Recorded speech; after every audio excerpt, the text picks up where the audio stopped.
Hi everyone, welcome to the first tutorial in the Finding Your Voice video series. Today's video is the fundamentals of singing, aimed to give you beginner vocalists the tools required to sing happily and healthily wherever you are.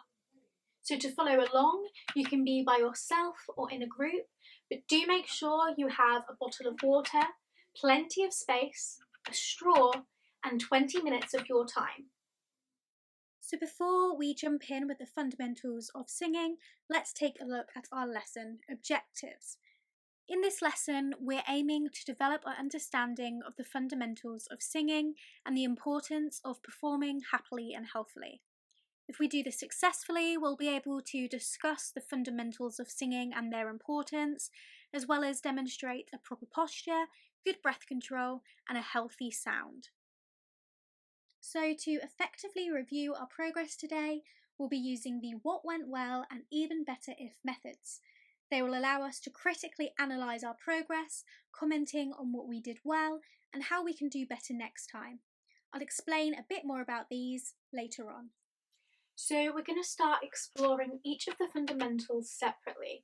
I'm going to break them down so they're easy to follow along. Starting with number 1, posture. It is crucial as vocalists that we master and maintain a good posture as soon as possible to ensure that we can breathe deeply and that our muscles can do their job. The first step is to get rid of any unnecessary tension that we're subconsciously holding on to. This can be done really easily through some light stretching. So focus on anywhere that you feel you carry tension. Your shoulders, back, arms and legs are a great place to start.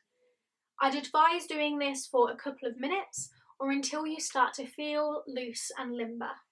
If you're slouched over or holding too much tension in your body, you're effectively crushing or tensing the muscles that we need to sing, including this muscle here found under our ribcage called the diaphragm.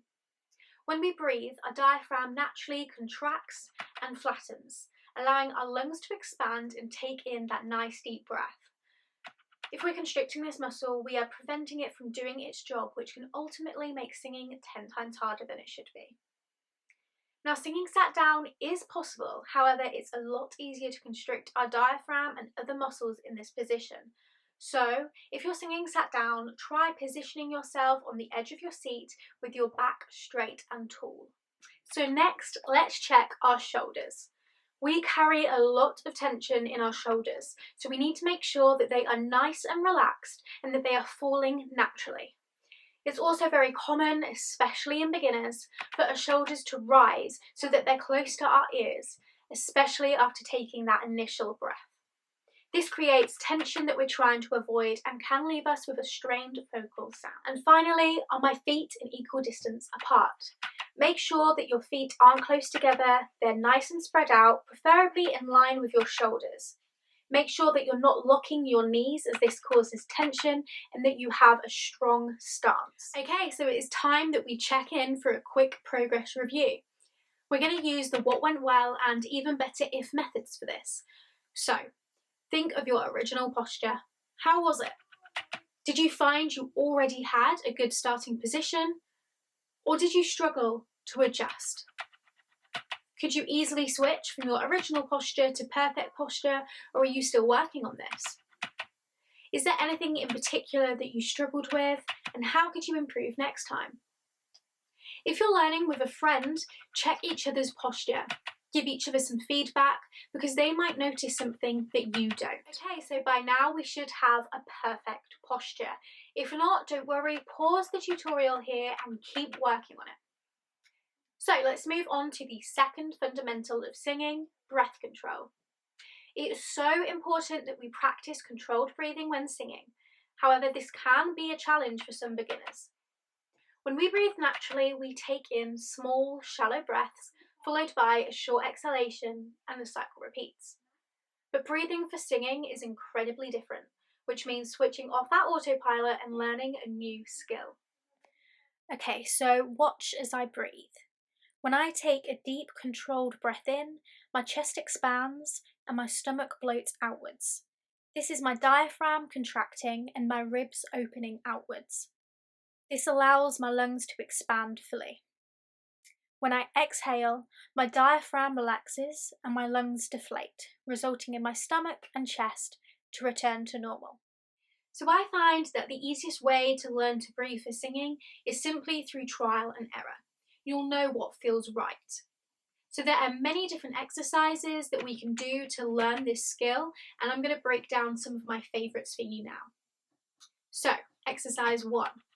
We're simply going to take some nice deep breaths, inhaling through our nose and out through our mouths. Place your hand on your stomach to really feel that movement.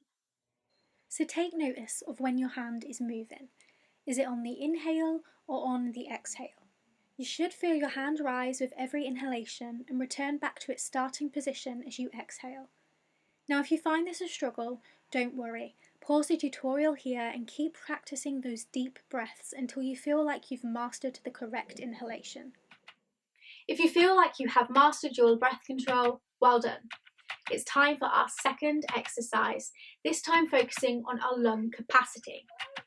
When we sing, we are often faced with long or difficult phrasing, so working on our lung capacity is actually very advantageous. So for this second exercise, you'll need to grab a straw. If you don't have one nearby, don't worry, this can be easily adapted for you. So the aim of this exercise is to create a nice long exhalation down through our straw. When we take in a deep breath, naturally we just want to exhale straight away. So we're increasing our lung capacity by doing this really slowly. So the first step is to take a nice deep inhalation through our noses, place the straw to our lips, and then exhale down through the straw. Don't worry if you're only lasting a couple of seconds at first. This is an activity that does take a while to master. By doing this for 2 to 5 minutes a day, you'll be gradually increasing your lung capacity and find that it becomes easier very quickly. However, if you don't have a straw, you can do this exercise as if you've got an imaginary straw placed to your lips here. So for this last breathing activity, we're actually going to expand on that straw exercise. This time, however, instead of exhaling down a straw, we are going to produce a long, slow hiss sound. So take in that nice deep breath through our nose and exhale on a hiss.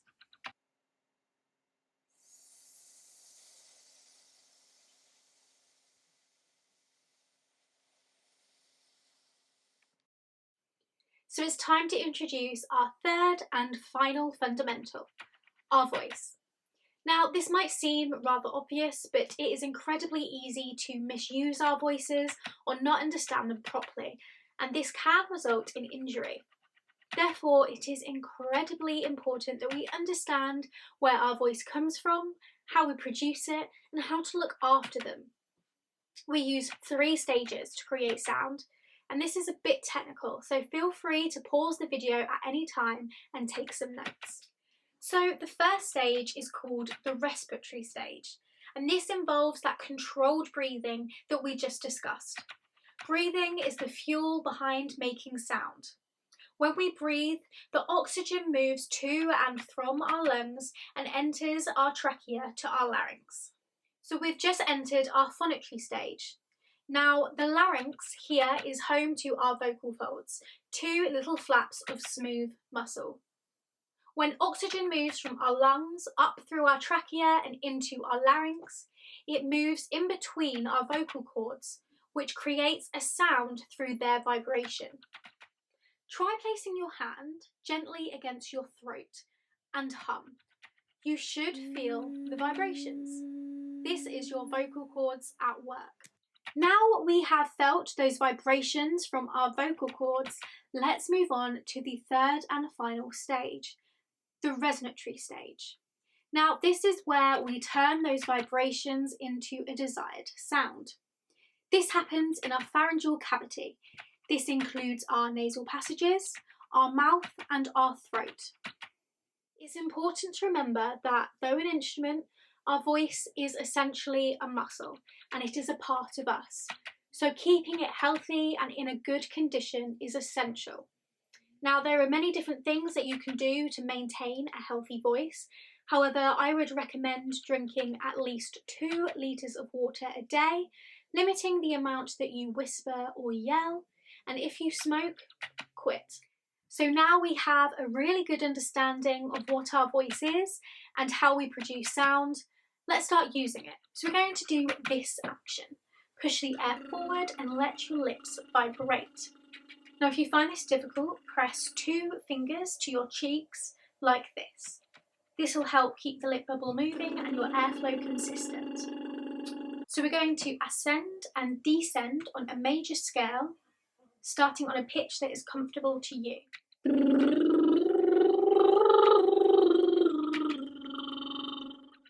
So we're now going to do some humming, ascending and descending on a major scale. This is a great exercise to include after those lip bubbles as we are gradually introducing our voices into singing. So let's make sure that we're stood with a good posture, take in a good deep breath, and when you're ready, join in.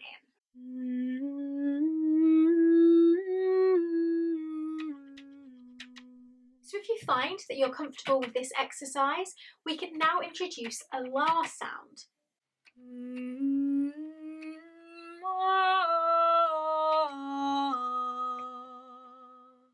So our final exercise is a vocal siren.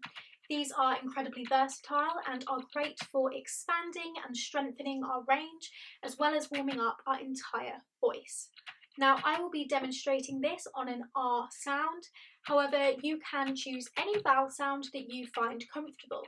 For example, oo, e or ah. So let's make sure that we have a good posture and join in when you feel comfortable.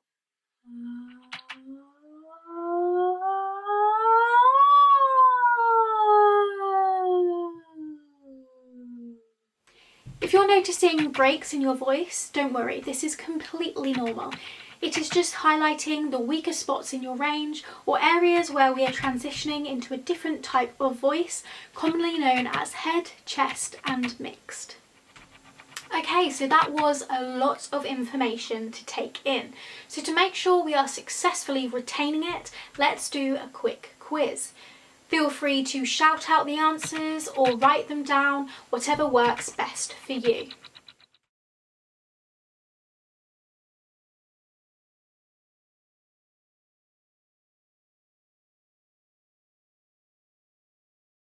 So the 3 stages of vocalisation are the respiratory stage, the phonatory stage, and the resonatory stage.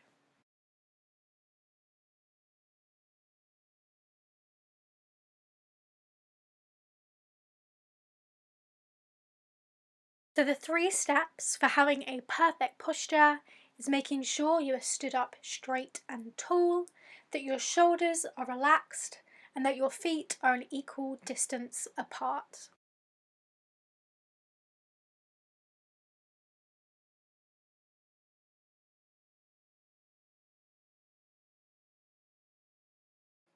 Our diaphragm is a muscle found under our rib cage. It is an incredibly important part of the vocalisation process.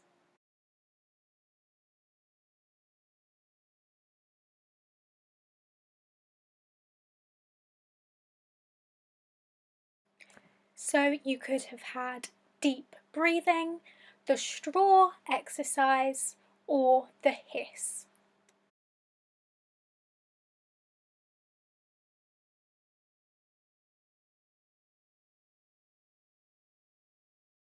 So our vocal cords are 2 little flaps of muscle found in our larynx that are responsible for producing sound.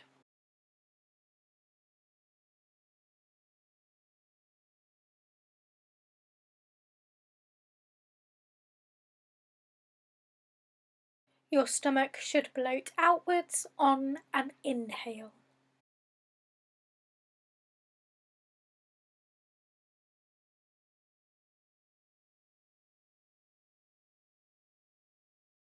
We can maintain a healthy voice by drinking at least 2 litres of water a day, limiting the amount of time we spend whispering or yelling, and by quitting smoking.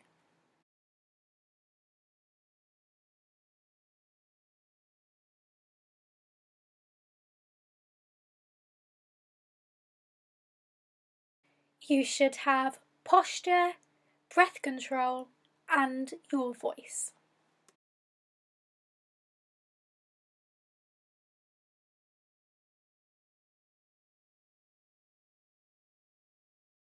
You could have had our nasal passages, mouth, or throat.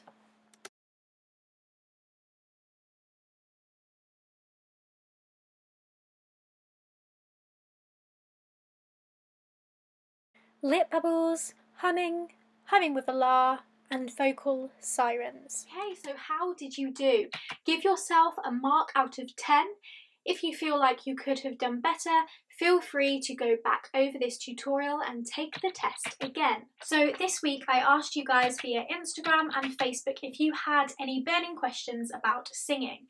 The response was fantastic, so I've decided just to finish this video by spending the last couple minutes answering your burning questions. So if I'm completely honest, I would just advise you quit smoking for your health in general, but especially if you're seriously considering venturing into singing. Obviously, there are many negative side effects to smoking, however, it can be especially harmful to your voice. The National Institute of Deafness and Communication Disorders have actually classed smoking as vocal cord abuse. This is because of the extensive damage that smoking can have on our larynx and our vocal folds, including eventually a loss of voice. So I am not a doctor. If you find that you're worried about your voice or it's a frequent persistent issue, I would recommend seeking professional help. However, if you have a sore throat in general, I would recommend a complete vocal rest, especially if you find it is painful to speak. Keep your fluids up and allow your body to heal. Now remember, though your voice is an instrument, it is a part of us. So if we're feeling unwell and tired, then our voice will too. I would also recommend staying away from ibuprofen, as this can actually increase the risk of a vocal fold hemorrhage. So there seems to be a lot of confusion about how much we need to breathe when singing. I find that beginners often take in too much air too quickly, and this leads to our shoulders rising, and this produces a strained or tense vocal sound. Now, constantly taking small deep breaths is all we really need to sing efficiently, even before those long phrases. Taking big breaths can actually affect our tone. For example, we can produce an aspirate or breathy sound because we have so much air in our lungs that it is escaping. You will find more often than not, we actually take in the correct amount of air naturally. However, if you're struggling with a particularly long phrase and find that you're running out of air, take a look at the lyrics and the rhythm of your song. See if there is a place where you can take another short, sharp breath, and this works especially well with those long held notes. So I covered this briefly earlier, however there seems to be quite a lot of misconception about our diaphragms, so I think it will be good just to explore and recap this further. So I've heard people mention that the diaphragm is where we make sound. Now this isn't the case. The diaphragm is simply a muscle that is part of the process of making sound. Sound is actually produced in our larynx via our vocal cords. This is not to say that our diaphragm isn't incredibly important. If we're not engaging those diaphragm muscles, then we will produce a weaker and unhealthy sound.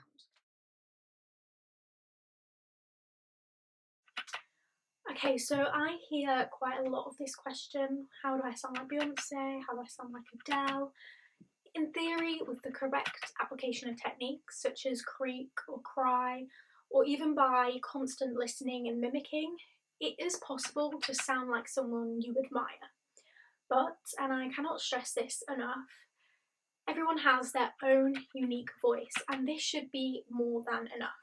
So spend your time really finding what your voice sounds like, apply different techniques that maybe the artist you admire use, but to embellish your own voice. Don't try and copy someone else. Okay, so there could be a couple of explanations for this. Firstly, I would suggest checking your posture. As I mentioned earlier, our posture is incredibly important. You might find you're restricting how much oxygen you take in, which means that when you're singing, you run out of breath quicker than usual. Now, if posture is the issue, this does not mean that you have a bad posture. It could mean that you just need to focus on maintaining that posture while singing.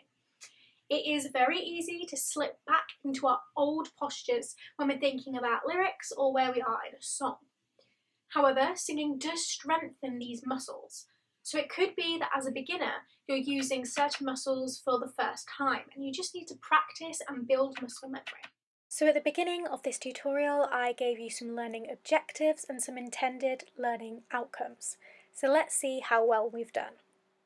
You should now be able to discuss the fundamentals of singing and their importance in detail, as well as demonstrate a proper posture, good breath control, and a healthy sound.